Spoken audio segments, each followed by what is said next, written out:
Hi folks, I'm Steve Wallis, Senior Archaeologist at Dorset Council, and I'm here to show you one of the many aspects of Dorset's wonderful archaeological heritage, the Roman road that runs through Thorncome Woods Country Park, out across Duddle Heath and through Puddletown Forest and onward. This particular section though is really well preserved, so we're very keen to show it to you, and the way to find it is to park at the car park at Thorncome Wood, and then take the path at the far end of the car park, which I'm standing on now, and head along, and not far along you will find the Roman road.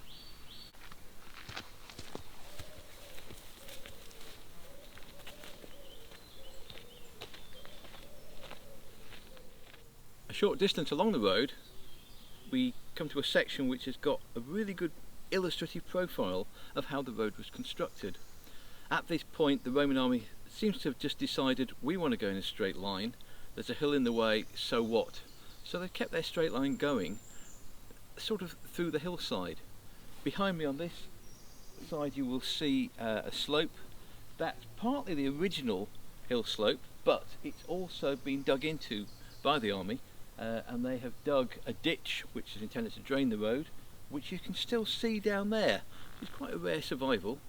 And then what I'm standing on, this slightly higher ground, is the agger, which is the actual original road surface effectively, and you can still see in spots along here bits of gravel poking through the soil, which may well be part of that original road surface, because the Roman army was using the local gravel to make that surface. On the other side down that away there isn't a drainage ditch, because there's the continuation of the natural slope which did the job of draining the road perfectly adequately. We've now come out onto the top of the country park, out on the areas of heathland that's being restored here, and I'm now standing actually on a bit of the road that I think is part of the original surface that's been exposed. You can see there's gravel beneath my feet. It's entirely possible that that was put down there by Roman legionaries. However, the section we just walked through has very little gravel surviving, and it very much looks as though it's all been robbed out. In fact, in places it's actually difficult to work out where the road was going. And why would that happen? Well, once the road went out of use, which it seems to have done quite soon after Roman times, the gravel of the surface changed from a road surface into something that was reusable, quarryable. We do rather suspect, well I certainly do, that it was local builders who took it. And who might those local builders be? Well, a couple of hundred years ago, Higher Bockhampton was being constructed, and I guess they needed gravel for that and for other works around here. And who were the local builders? Well, Thomas Hardy's dad and granddad. I rest my case, folks. What you also get from here is, I think, an inkling of what the Roman army was up to with this road. It's not simply about going from Dorchester to Salisbury area and then beyond. They're also trying to show off to the local people, because just behind me you might be able to see through the trees the hill of Blackdown, and down there is Dorchester. And it's quite likely, I think, that what the Roman army is doing here is deliberately constructing a road up a hill in a way that seems quite counterintuitive, so the locals could see that they're doing it. They're showing off, like with building the aqueduct into Dorchester, that they can do all sorts of engineering marvels. It's intimidation, it's look how good we are, don't mess with us.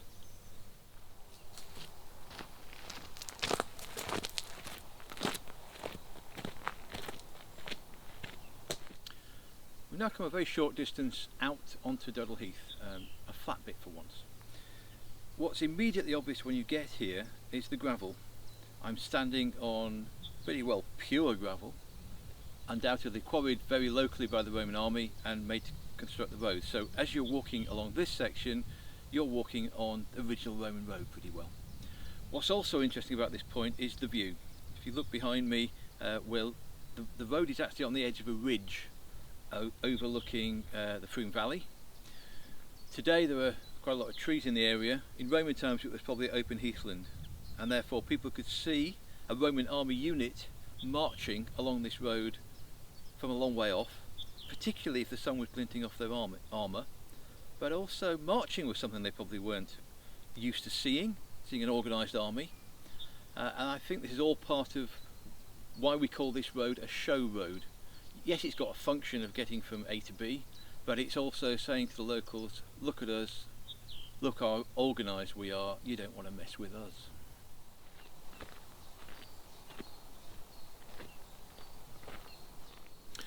The Roman road heads pretty straight across Duddle Heath, but then after a short distance it starts to curve off to the right. And the reason for this is almost certainly what's behind me. It's a rather big hole, known in geological terms as a sinkhole or swallow hole, and known in local dialect as a swallet hole. It was probably here in Roman times, and it looks as though the road has deliberately avoided it for obvious reasons.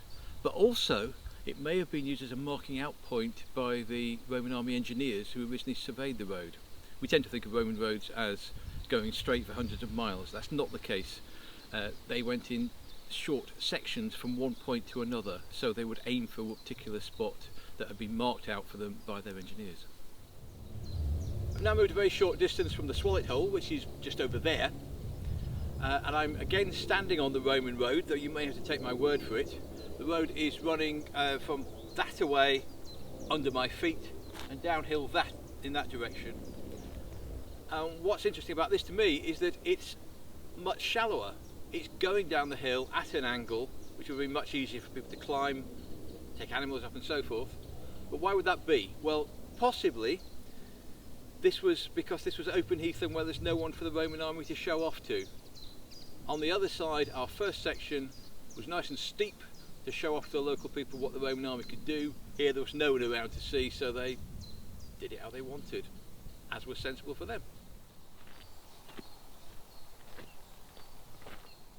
We've now left the Roman road and are heading out to the Rainbarrows, which are a group of 3 prehistoric, actually Bronze Age, burial mounds. They're about 4,000 years old, that are quite a feature of the heathland. In fact, when this was all open heathland, they were one of the few landmarks.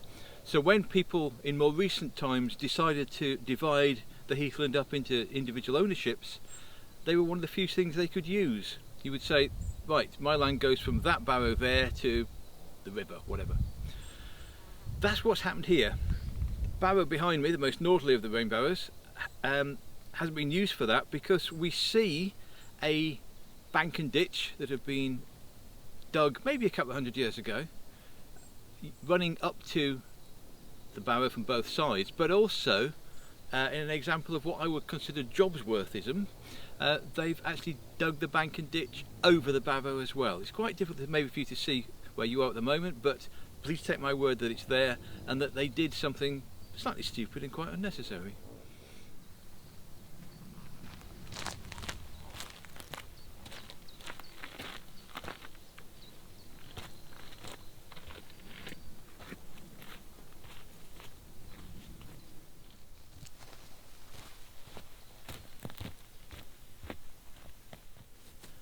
And now we've reached the final destination of our walk, the most southerly of the Rainbarrows, which is here just behind me. There are 3 of these barrows, all of which have probably been dug into by antiquarians or early archaeologists, and in a couple of cases they found burials accompanying pottery. In fact, apparently some of those pots are still in Dorset Museum, and they are memorials to the dead, probably quite important people who are placed in prominent locations, we assume, so that they can be seen by their descendants and possibly are considered to be protecting them as well.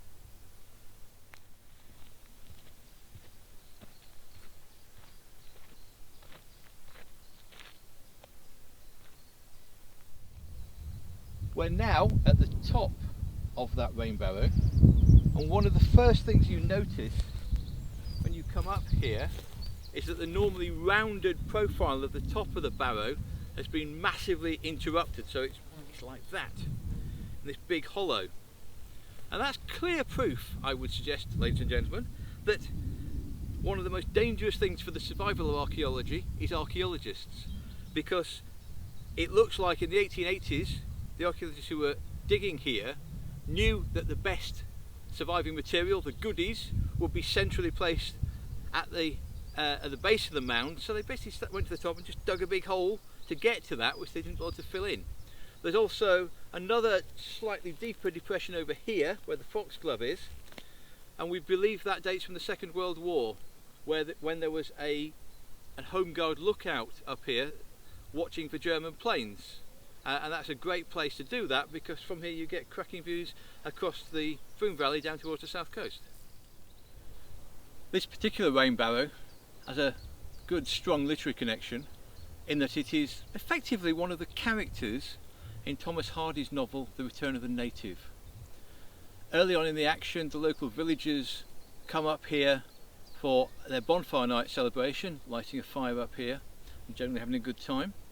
And throughout the novel, one of the main characters, Eustacia Vi, regularly looks out for and sometimes meets her lover, Damon Wildeave, who in the novel has a pub down there on the road called the Silent Woman. There was a pub there, it's now just a farm though. And I've really just got to say this, the views from up here are absolutely stunning. If you look over in that direction, you get a great view down to the Purbeck Hills. You then swing round and fantastic vistas across the Froome Valley. And over in that direction you're looking at the South Dorset Ridgeway, the hills between Dorchester and Weymouth. And if you look very carefully, you can often pick out other Bronze Age round barrows along the ridge top. Heading further round again, you see the county town of Dorchester, a good clear view of that. And beyond that, on a hill, is the Hardy Monument, which of course is the monument not to Thomas Hardy, but Admiral Hardy, to whom Nelson said, "Kiss me," at his death.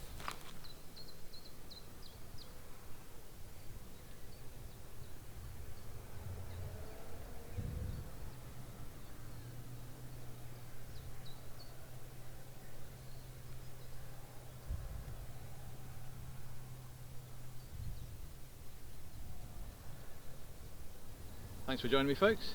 Hope you've enjoyed this walk.